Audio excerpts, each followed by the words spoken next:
All right, guys. I know many of you have already done question 1, but if you haven't done so, could you please listen, guys? This is question. You have an observation x from a binomial distribution with these parameters n and p. An estimator for p is taken to be x by n, and we want to find the bias and the MSC. Right? First, the bias.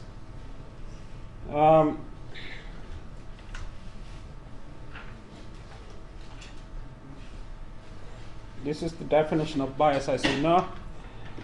So this is the expectation of x by n minus p. This is 1 over n times the expectation of x minus p. Now, you guys remember that for a binomial variable, the expectation is n times p. Yeah? You remember this formula, n times p is the formula for the expectation of a binomial. So this is 0. All right? So we have shown that the bias of p hat is equal to 0, though therefore p hat is an unbiased estimator for p. Now, to find the MSC, because p hat has zero bias, it's the same as the variance of p hat, which is the variance of x by n, which is the 1 over n squared times the variance of x. Now, once again, I'm sure you guys remember that the variance of a binomial variable is np1 minus p. You guys remember this formula? It's in the lecture notes, somewhere in the lecture notes, guys. This is the formula for the variance of a binomial random variable. So this is, anyway, you might have seen it before anyway. So it simplifies to this, and this, as n approaches infinity, it approaches 0.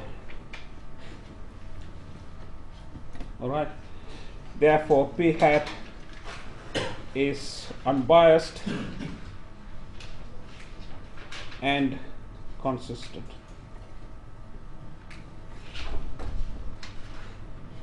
Okay? So that completes question 1, guys. It's not really difficult.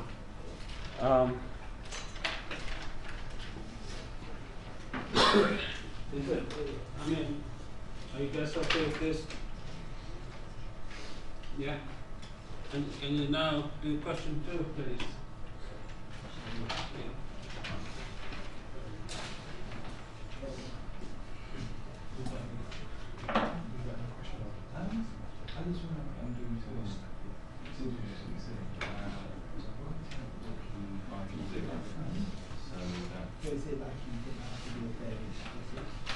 Yeah.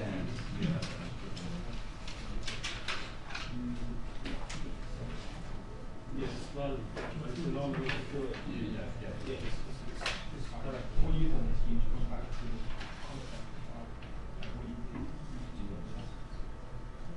Are you guys okay with that or not? Yeah. Yes, sorry.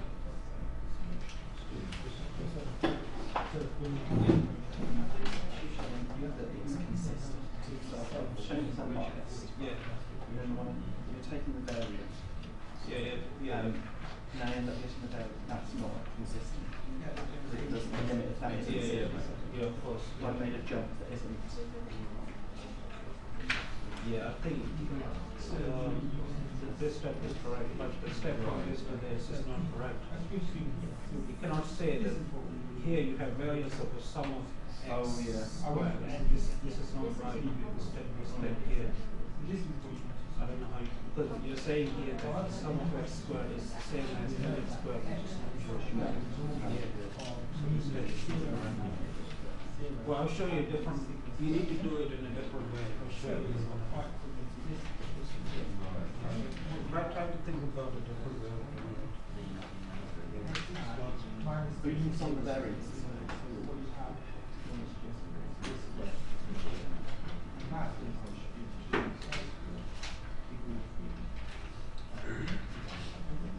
Yeah, I mean,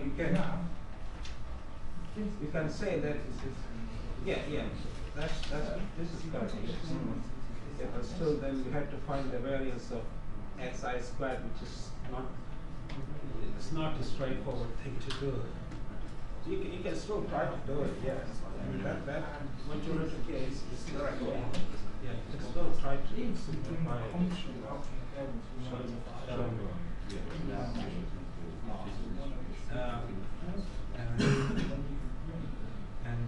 But there's an easy way to do it. I'll show you how.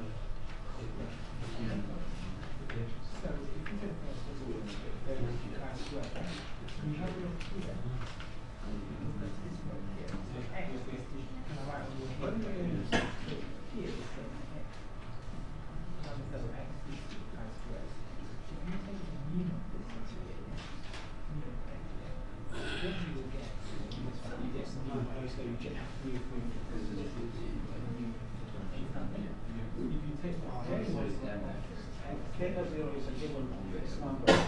Like here in this example, theta 0 is 1. Theta 0 is something given to do in the question. It's not something you need to tell you.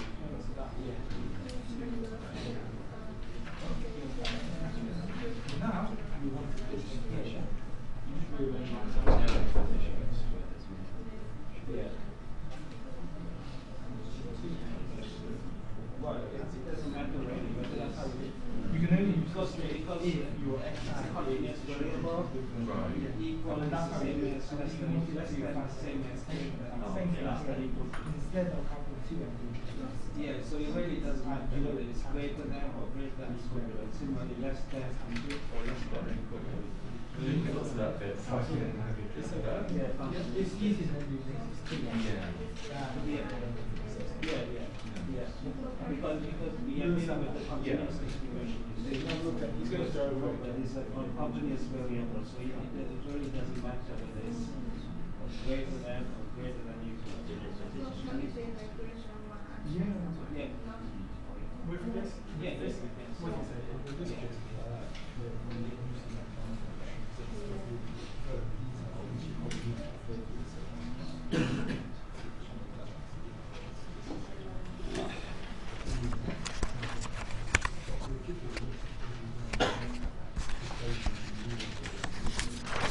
Alright, it seems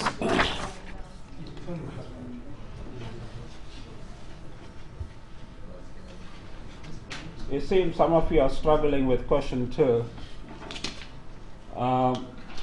So let me show you how. I mean,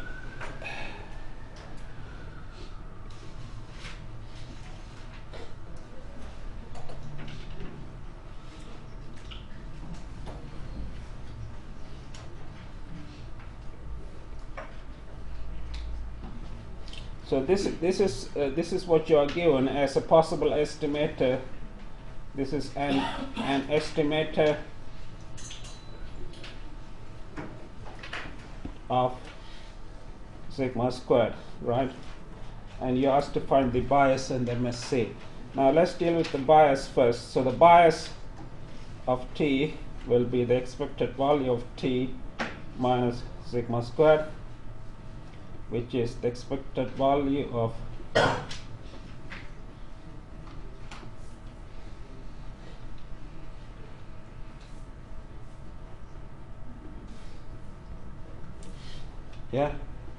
Now I'm gonna use. I mean, there are several different ways you can do this question.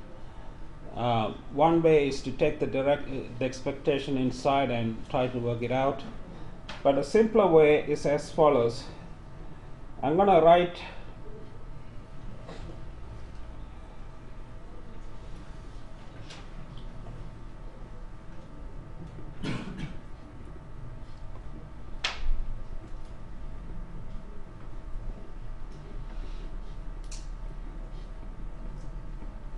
okay, I'm gonna write this in this form, right? You see what I've done? I have multiplied by sigma squared and divided by sigma squared, right? Now I'm gonna pull out this one and this one outside the expectation, so it becomes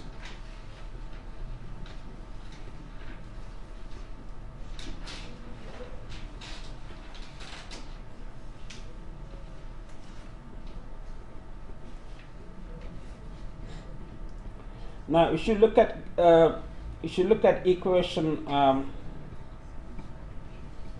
know we haven't come to this stage yet, but this is an equation that we will use later on. If you look at this equation 75 in the lecture notes, you will see that it says that this guy here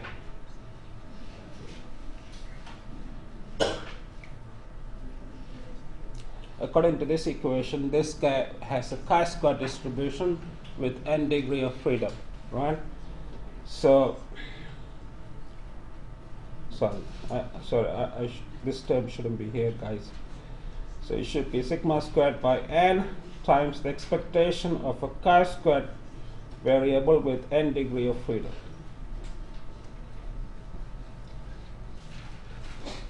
Yeah, that's by equation 75. Now, the property of a chi-squared variable, I think I mentioned this last week too, or maybe the week before, that the expectation of a chi-squared variable is equal to the degree of freedom. That's a result on. If you look at page 16 of the notes, you will see the result, which says that that the expectation of a chi-squared random variable is equal to the degree of freedom. So in this case, this expectation is equal to L. So this is equal to 0. So this is one way. I mean, this is not the way I did in the solutions for the problem sheet, but I just wanted to show you a different way of doing things, you know. So this is one way of proving that the bias is equal to 0. Now, for the MSC part, you apply the same trick, right? So to find the MSC of t is the same as the variance of t. So this would be the same as the variance of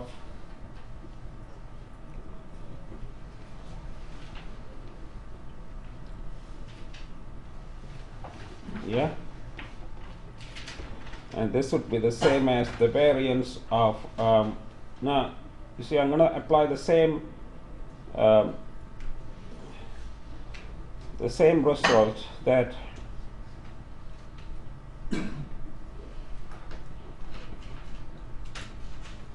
all right. Okay, so I have multiplied by sigma squared and divided by sigma squared, and once again I'm going to use the fact that this guy here has the chi-square distribution with n degree of freedom, right? So, and I'm going to pull this outside the variance sign, so it becomes times the variance of a chi-squared variable with n degree of freedom. This is once again by equation 75, page 17 of the notes, guys, right? Okay, so you see I've taken this constant outside to get this, and by using this equation, you can replace this by the chi-squared variable, right? Now you may recall that the variance of a chi-squared variable is 2 times the degree of freedom, right? That's another result on page 17, guys. If you look at page 17 one more time, you will see that the variance of a chi-squared variable is 2 times the degree of freedom. So in this case, it's 2 times n. So this becomes 2 sigma power 4 divided by n, which approaches 0 as n approaches infinity. All right. So the conclusion is that t is unbiased and consistent. Okay. All right, guys. So this is an easier way of doing it. But there are, I mean, the way I did in the solution is a little bit, I think, in my opinion, it is a little longer than this one, right? So I hope you follow this.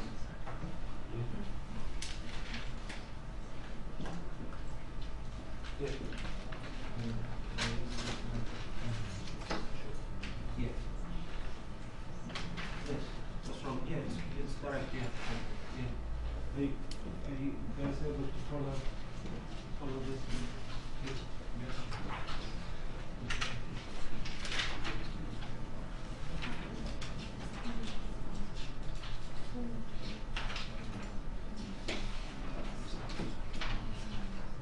And it's the person please.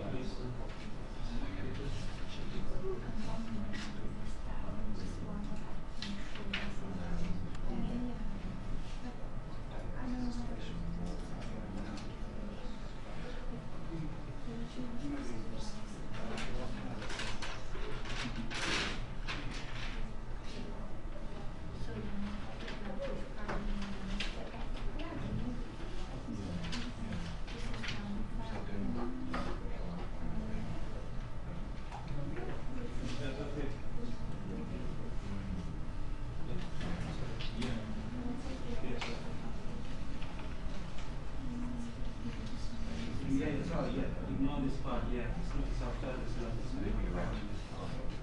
Only do the NLE part. Find the NLE and also do the last part. Yeah.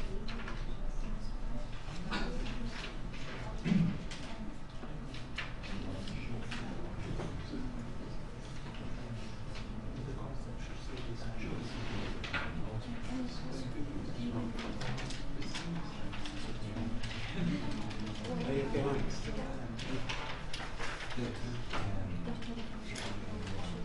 You guys okay? Yeah.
But you don't do everything you want to do, you understand? You only it's only fixed, so that's why you have to bring the increase. The only difference between here, the indicator will be 1, and further than that, if it's not inside this area, everything will be 0. So that's why you need to bring the indicator functions in. That's why it's not. You understand? So that's like that.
Can you guys do question 3, please?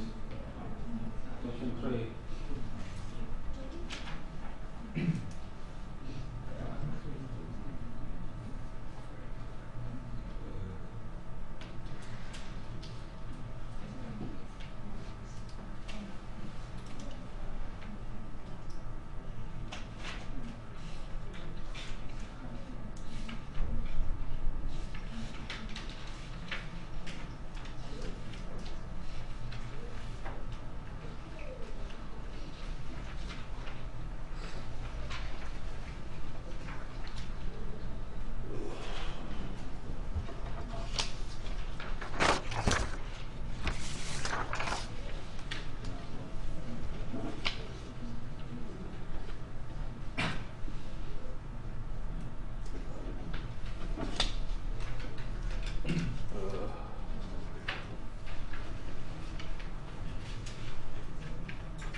Alright, the first thing is to find the bias of the estimator. You are given the estimator sample mean, right? We want to find the bias. So the bias, as you know, is defined as this, right? Expectation minus delta, which is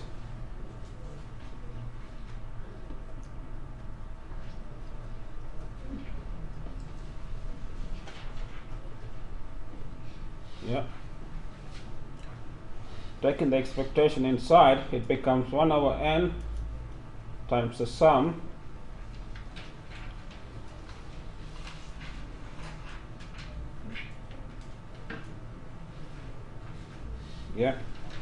Now, any ideas on how you can find the expectation? You are given the density function for the variable x. So how would you find the expectation then? You just integrate, yeah, of course. So you guys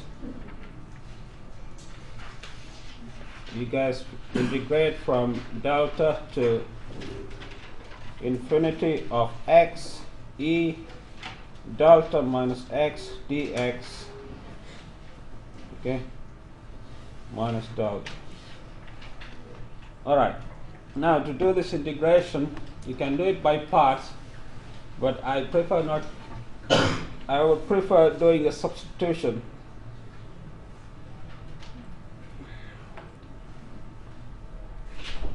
I would prefer using a substitution than using parts. I will explain why in a minute, because if you make the substitution that y equals to x minus delta, this becomes 1 over n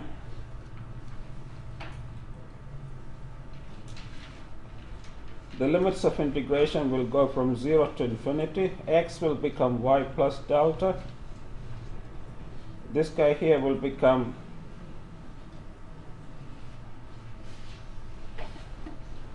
right. Now this integral is not difficult to handle because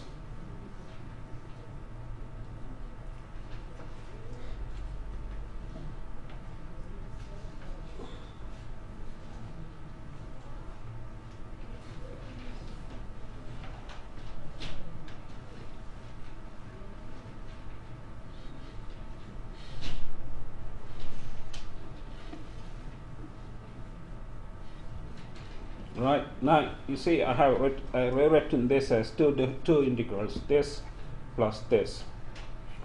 Now if you had been to my lectures, you would know what these integrals are. First of all, this integral here is equal to, do you recall this integral, guys? Is equal to what? Gamma of y. It's gamma at 2. Gamma at 2. Remember the definition of gamma function, and this is gamma at 1. Okay, and gamma at 2 is 2 minus is 1 factorial. Gamma at 1 is 0 factorial. Both of them are equal to 1. So this is 1 over n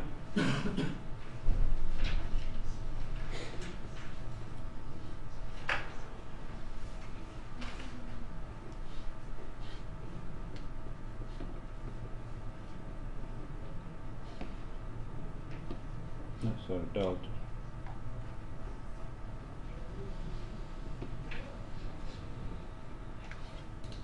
Alright, so we have proved that the bias of the estimator is equal to 1 and is not equal to 0. Alright. The second part is to find a new estimator. Is to find a new estimator that is unbiased. So what do you think it will be? What I mean? Delta minus 1. Exactly, yeah. So we introduce a new estimator, which I call y. You can call it any other name. So the y is defined as x bar minus 1. And the bias of this estimator will be this. It will be this,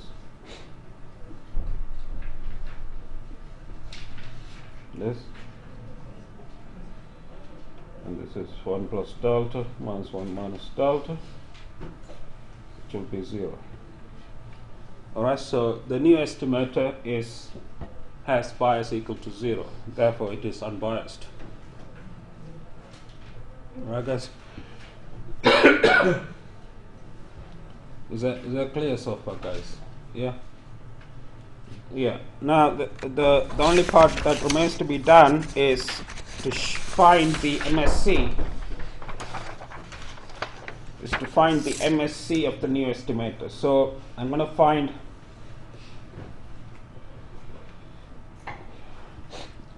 So that's going to be the same as the variance of y, because the bias of y equal to 0. And this is the variance of x power minus 1. Now remember, the variance of x power minus 1 is the same as the variance of x bar, right? Because remember, adding or subtracting a constant to a random variable doesn't make a difference to the variance.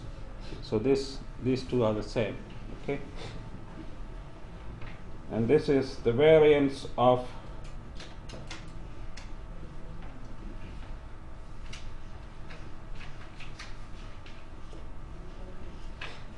this, and this is 1 over n squared times the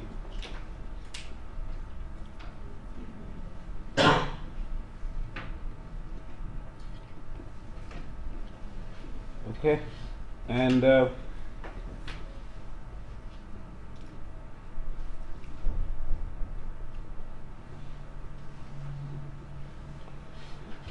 variance of xi you can write as using the traditional formula.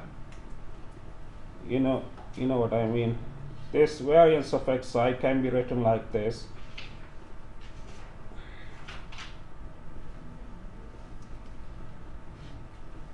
Okay.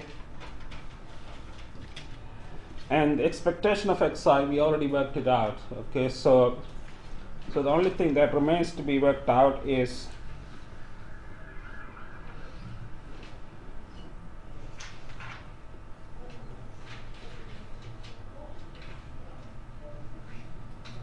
because we know that this guy here is equal to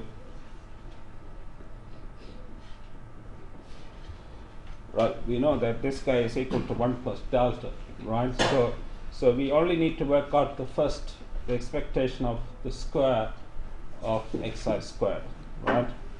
So that's what I'm going to do now. So just to carry on, guys. So this becomes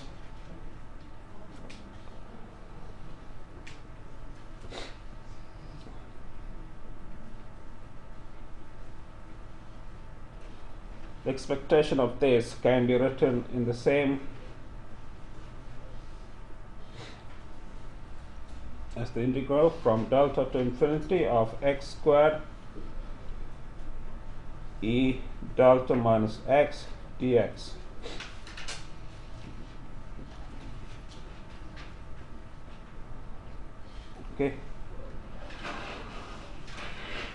Okay, guys. Now to work this integral out, I'm going to use the same substitution. So let me remove this now. I hope you copy it down. Okay, so I'm going to use the substitution that I had earlier, that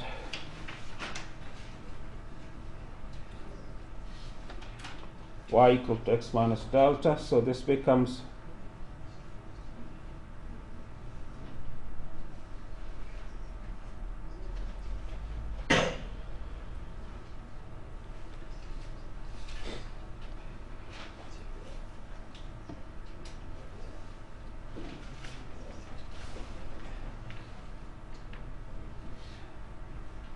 okay. Are you guys with me so far or what? Yeah? Yeah, okay. Now, if I open the bracket here, y plus delta squared, you get three terms, right? You get y squared plus 2 delta y plus delta squared.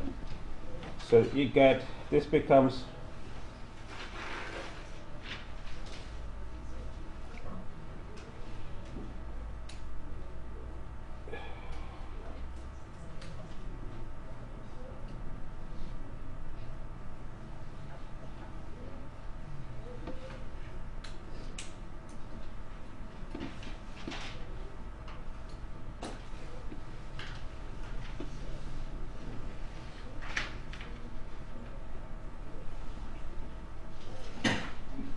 okay.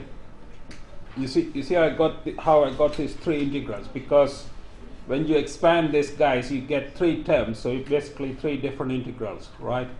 Now this integral here, each of these integrals here is a gamma function, right? Because this one is a gamma function at 3, it's a gamma function at 2, it's a gamma function at 1. Yeah? Okay, and gamma at 3 is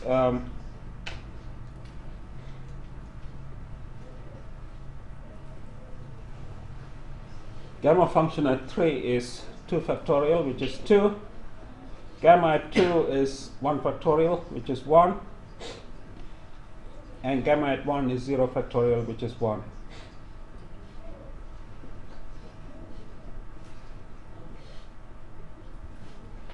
All right? Now, if you simplify this, you get this, and which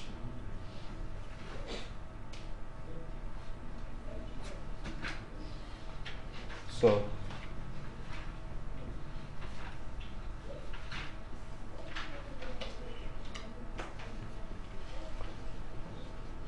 are you guys okay with this or no?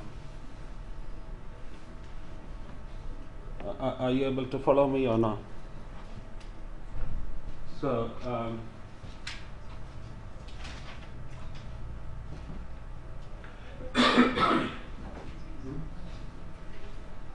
people seem lost. Are you alright? Okay, so yeah. Good. Yeah.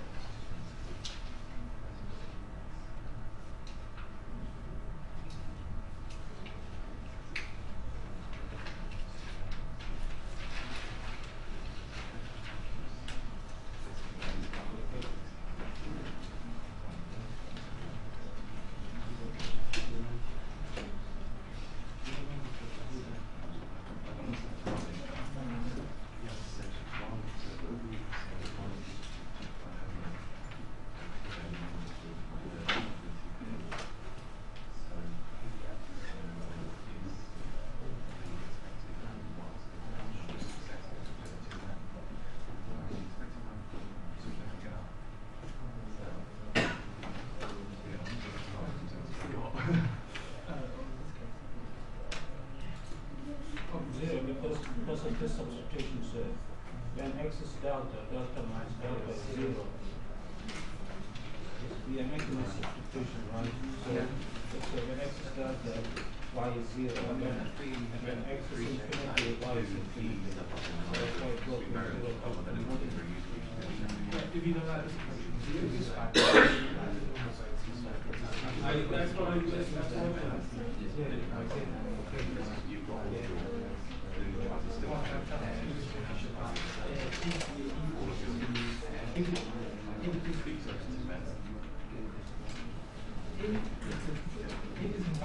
did I explain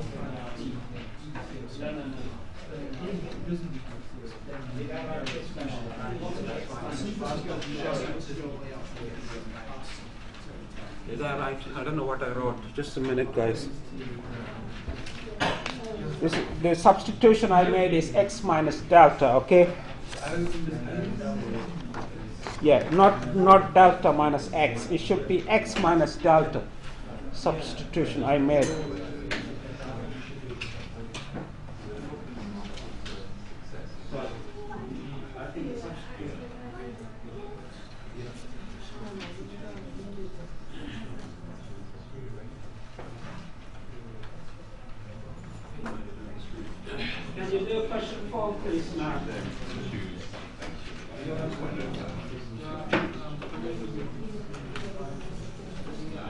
Yeah, we'll do 5, 6, and 7 next week.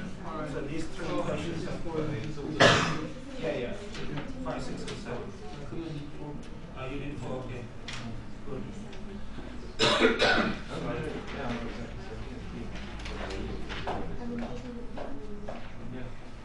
Are you guys okay? Yeah. Sorry.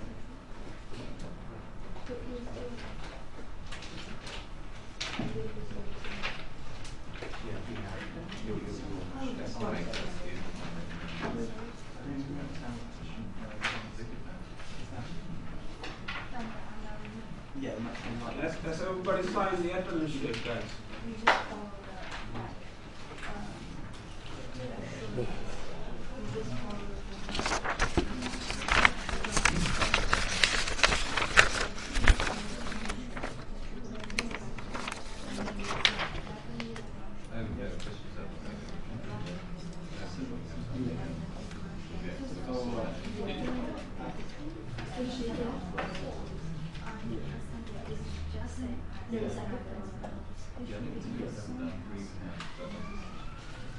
All right, this is question 4, guys. If you guys listen, if you haven't done this, to find the bias,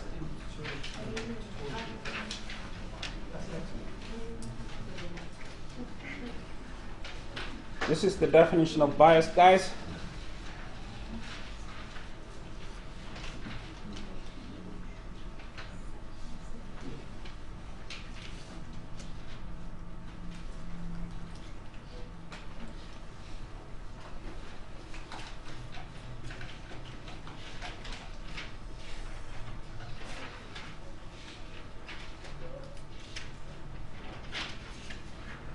Now, I'm sure you guys remember that the expectation of a Poisson variable is equal to the parameter lambda, right? So I'm sure all of you know that, right? So this is lambda minus lambda, which is, so the bias is equal to 0, right? Now to find the MSC, similar, the same as the variance, because the bias is 0.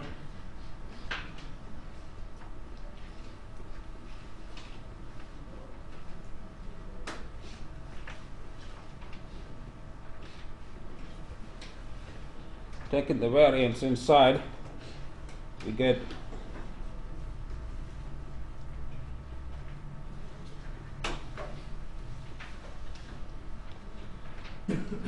this. Now the variance of a Poisson variable, I'm sure you guys know that is also equal to lambda, right? So this is 1 over n squared times the sum of lambda, which is lambda by n, and which approaches 0 as n approaches infinity. So x bar is unbiased and consistent.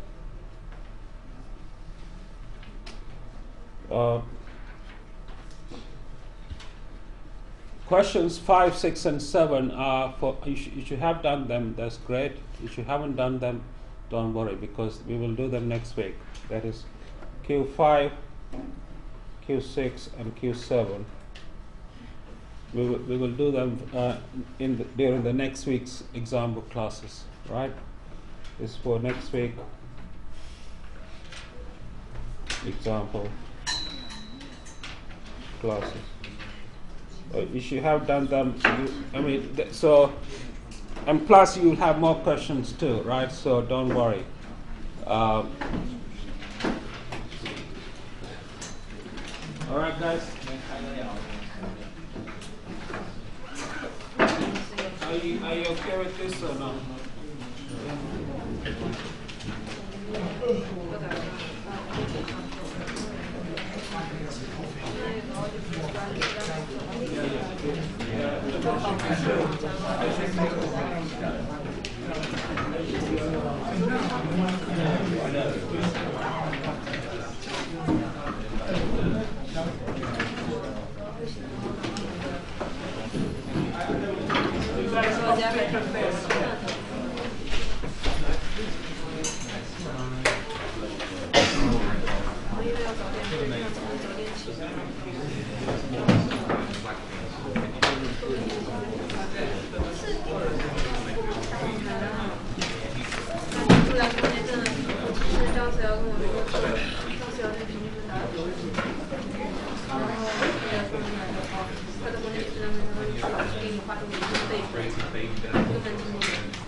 Sorry, so she wants to know when she needs to use the restricted domain of Yeah, like when the question says the parameter has a condition on it, like the example I did, this example I did, where lambda should be greater than 1. So in this case, you can use the restricted domain approach. You know, like it has a condition saying like that the parameter should be belongs to a subset of the original space, like saying lambda greater than 1, yeah, which is a subset of the original space, which is from 0 to infinity. Yeah, then you can use the restricted domain approach. Any other questions? So for this one, it should be No. Yeah, this for this one you can use the indicator function. Yeah.